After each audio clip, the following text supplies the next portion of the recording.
Hello John, today we're going to talk about stone walls and their removal in Ireland. Hello Oliver. Yes, apparently thousands of miles of Ireland's dry stone walls may be knocked down and replaced with steel fencing. They're calling it an upgrade, which is quite funny. I suppose that's the sort of false news that they are expert at. We know the towns and villages now are like ghost villages compared to what they were, with the policies that they have pursued, planting supermarkets, discount stores from Germany in every small town and practically village in the country, to the detriment of family businesses. This is another effort, I presume, on the part of this useless government to portray something as progress when it's the reverse of progress. So we're talking about the N67 between Kinvara and Ballindreen. There's about 7 kilometres will be removed, which is quite a lot. This is in the west of Ireland. This is the place that Carmel mentioned, to Heller to Connacht. Well, I'd like to inform this government that people in Galway are not standing for this destruction of their heritage. They've destroyed the towns and villages, as I've said, but they're not going to destroy these walls that have been up hundreds of years and put up by the hard labour and sweat and brow of our forefathers. Who did it by hand, and we're not going to be destroyed now by this government so out of touch with the needs of Irish people. So you were saying you would like the Irish Farmers Association, Transport Infrastructure Ireland and the Department of Transport to issue a statement. What would you like them to talk about? All right, the Department of Transport, that's not the department, is it, under Mr. Ross? I'm not sure. Anyway, no, the National Farmers Association, I can't understand, and I would expect them to make a statement as to know why they are supporting such a destructive cause. I would imagine it's because they're involved in it because the government is compulsory purchasing their land for roads, for widening roads. Well, I imagine that's why they're not supposed to disimprove the quality of life that people have enjoyed down the years in the country.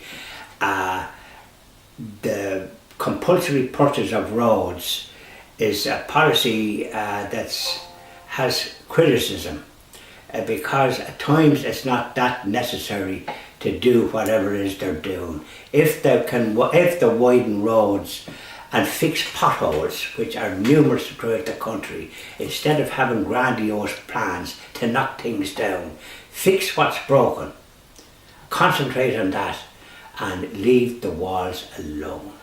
It's terrible. The association better issue a statement, considering now that there are committees formed to protect the environment and to protect the heritage. Walls, the heritage, if you like. Yes, the heritage, very important.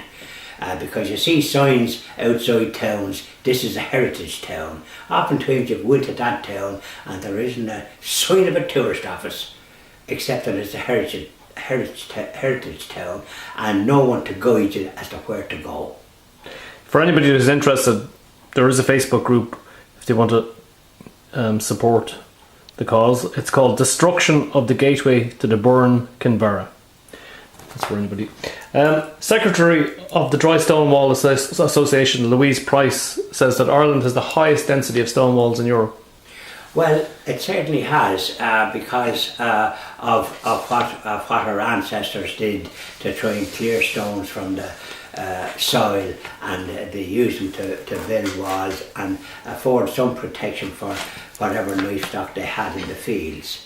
And this was all part of the environment, and so it was killing two birds, if you like, with the one stone. They were building these walls, and they did a marvellous job in fitting them in such a way. And over the years, in some cases, they have some soil has formed on them, as you oftentimes you see sometimes on the top of a two-story building. You'll see grass growing out of the chimney. It'd be nice if the grass was taken, or the whatever's growing out of the chimney was taken down from the chimney.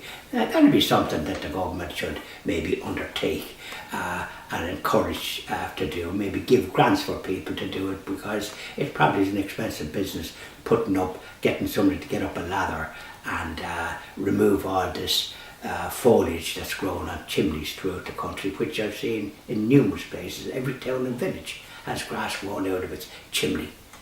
Okay, very good, very practical. Dick Cronin of the Irish Institute of Archaeologists said that stone walls are a feature of Irish landscape since the Bronze Age. They go back a long time. They do, because funny enough, there was stone walls around what they used to call cranos, which were where people gathered together, oftentimes to protect themselves, and they had a wall around it.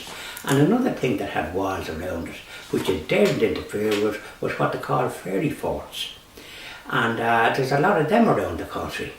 And to have stone walls now, they'd be well covered with clay and ivy and God knows what over the centuries. But they were a feature of the landscape. I wonder would they be next to destroy. And farmers don't go near them.